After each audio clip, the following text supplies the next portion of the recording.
Greetings. I hope you're well and that this video is getting you in good health and in good spirit.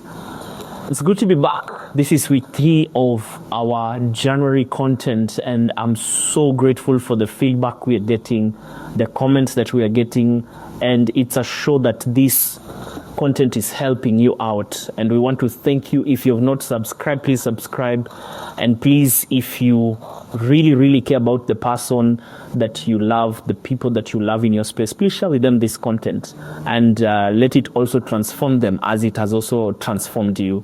So in week 2, we talked about creating habits that work for you, which is very critical because you don't rise on the level of your goals. You continue to fall on the level of your systems, and habits is a system, and so it's so important for you to be able to create habits that continue to work for you.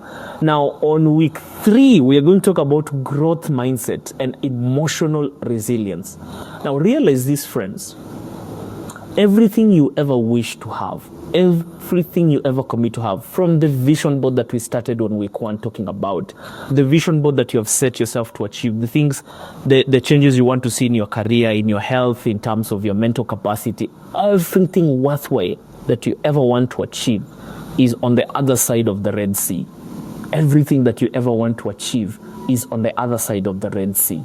And it's so interesting that when God impresses a particular vision in your heart, when God puts a burden of a generation in your heart, like he did with Moses, he meets Moses and he gives Moses quite a very interesting call and purpose and vision. And he tells Moses, go and get my people from Egypt, take them to the promised land. And he tells them, this land flows with milk and honey, and it's such a wonderful, good land.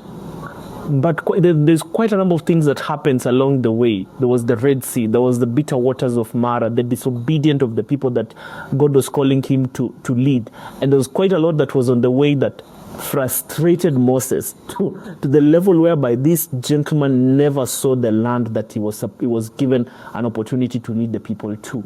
Because when God gives you the vision, he does not clearly tells you how that vision is going to be achieved. The how is on him, and he leads you step by step consistently. And that's why I believe we continue to fall short and our hearts get disobedient along the way, and we get agitated by many things, and we disobey God. We end up doing our own things. We end up trying our own ways because it's so difficult. It's a tough job to be able to perceive the call and walk in a manner that calling is going to be achieved. You have to be very patient with yourself.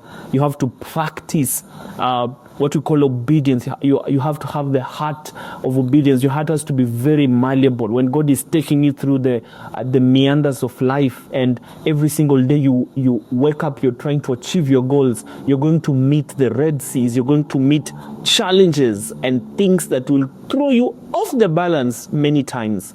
But I pray that you're going to have the growth mindset and the emotional resilience to push yourself through the boulders and through the mountain experiences. Now this week we're going to focus on how do you build a growth mindset, and how do you ensure that you have emotional resilience to push yourself through the trenches. So Joseph, another story. Joseph is shown, and there was the aspect of his family's entire household bowing down before him. And it was clear that God is going to raise him to the level whereby he's going to be in charge and is going to lead. But that really was not even very clear to how it's going to be achieved. But he does not see the pit in the dream. He does not see the slavery, being sold as a slave in the dream. He gets to Egypt and he does not see the prison in the dream. And it's so interesting that when he's moving through all these aspects of life, he can question the vision that he had in the first place.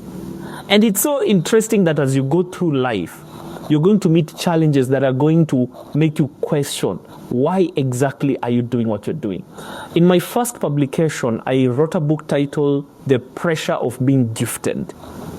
And in that book, I talk about what it really takes to build. And there's a section I ask in that book, Is it necessary to go through all that we go through so that we can become what we need to become?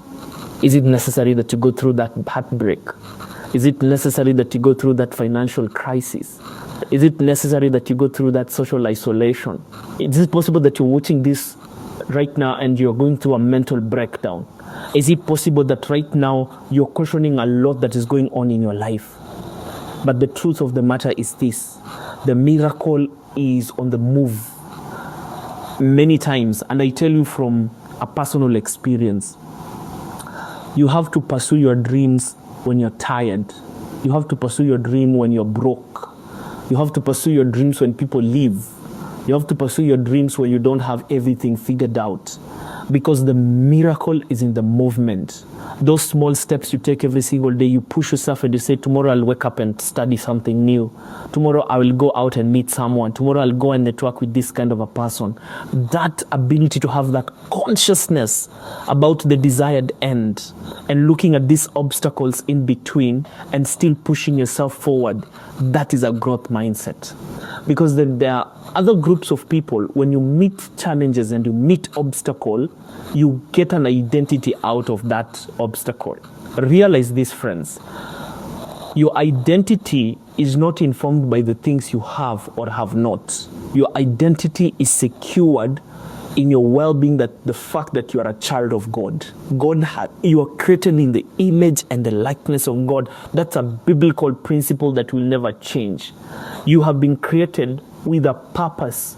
If God comes and meets Jeremiah, he tells Jeremiah, before I formed you in your mother's womb, I knew you.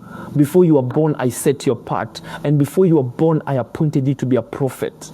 Each one of us, God knew. Before we were formed in our mother's womb, God knew us. Before we were born, God set us apart. And before we were born, God appointed us to be the thing that he has called you to be. Some of us, you are an advocate. Some of us, you're a medical doctor. Some of us, you are whatever you are doing. You are a pastor, you are a coach, you're a consultant. All these things you're doing at the moment, is it coming from the fact that God has appointed you? And when you meet challenges in life, it should not discount you from the fact that you're a child of God. So it is very important for you to be conscious of who you are, because your identity is critical. One time I was having a conversation with my dad, and he actually bent forward, just seated on the dining table, and he looked at me and he told me, my son, if you ever lose anything that you never came with from your mother's womb, be hopeful, because you're going to get it back. But if you lose anything that possibly you're born with, and it can push you to be a bit worried.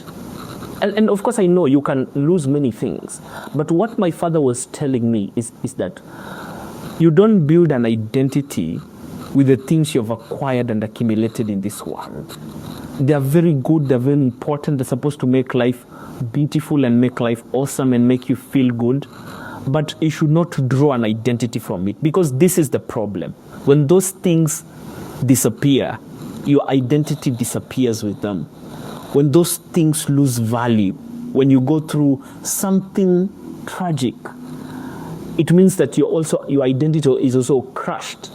And therefore, it's constantly important for us to remind ourselves that our identity is in the fact that God created us. And every day when he allows us to go through the valley of the shadow of death, it does not mean that we are meaningless. It does not mean that we cannot do it again. Growth mindset, emotional resilience. Some of you have heard me sharing my personal life story. I was not born from the place of privilege. I grew up with a stepfather. Life was so difficult. Grew up, battled mental well-being. I performed so poorly in school. I experienced gender-based violence at home. Quite a lot of fights going on at home. I saw my mom almost being butchered, and she was hospitalized for quite a number of months. It was so difficult for us. I grew up in a very tough environment. But one day, I remember I knelt down before God in my dark room, and I told God, if you get me out of this place, I will serve you for the rest of my life. And I made that commitment. And friends, my life took a turn when I was actually in Form 1. That's when I was able to conceptualize. I was a poor student. The only people I used to beat in an examination room were those who've been sick for that exam. I was doing very badly. But God changed my story. And I remember I encountered the very story I shared, the story of Jeremiah, in Jeremiah chapter 1 from verses 5 down to around verses 10, when God is having a conversation with Jeremiah. And I owned that word. I owned it as mine. And I told myself, God knew me, God appointed me, and God set me apart before I was born. And I took that word as raw as it was, and I lived it. And my life has never been the same again. And that has consistently informed my identity. And even as I've continued to rise in the ladders of my professionalism and my career and my calling and my purpose, I've met incredible challenges. I've gone through difficult seasons. There are days I've stood on a platform to speak when I even don't know what's going to happen tomorrow, in terms of quite a lot of challenges that were going on.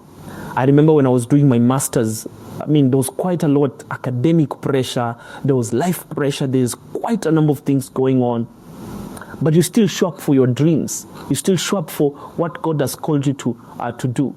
And therefore, this is a clarion call. This week, we are asking ourselves, how do we push ourselves when things have not turned out the way we wanted? Because yes, you have the beautiful vision board. Yes, you have built a system of your habits. But you come to the week 3 or week 4 or in March or in February of this year, and you meet challenges that continue to discount you from your purpose and your calling. That's a no. We are going to achieve our goals while we are tired. We are going to push to achieve our goals when things are not making sense. We're going to push ourselves hard. If there are doors that need to be knocked, we're going to knock them. Because we want to be emotionally resilient, not to be defined by the challenges that we experience. Listen up, friends. Desire not to be part of the statistic of those who never made it. Desire never to be part of the statistic of the people who committed themselves to make a vision board that they never followed it through. Desire to be the kind of a person who is not a victim of circumstances, because circumstances will show up. So how then do you do this? Just 4 things as we wrap it up. Number 1, embrace the challenge. Challenges are an opportunity for you to learn. Obstacles are opportunity for you to learn. Embrace it. And it's an opportunity for you to build your resilience, and then the resilience that God is calling you to. Number 2, persist through setback. Persist through setback. You have to emulate consistency. Is not just nice when you have food on your table. Consistency, in fact, makes sense when you don't have that food on the table, but you still show up. Number 3, learn from feedback. Always be the kind of a person who seeks feedback. Feedback, you can get feedback from your partner, your relatives, your friends, or the trusted people in your space. Get feedback. You have to treat criticism as a growth tool. That's how you build that growth mindset. Number 4, self-awareness. Understand this, friends, that your emotional triggers and responses communicate to the kind of a person you are. So be self-aware. When you go through challenges, be self-aware. And when you do these 4 things, you're going to see obstacles as an opportunity for you to step to the next level. All right, that's all I have for you this week. I hope that this continues to touch your life. Please, if you have not subscribed to this channel, please subscribe, but also share with your friends and family and colleagues and people in your space, so that we can also learn together. See you next week as we wrap up our January content schedule. God bless you. See you in the next.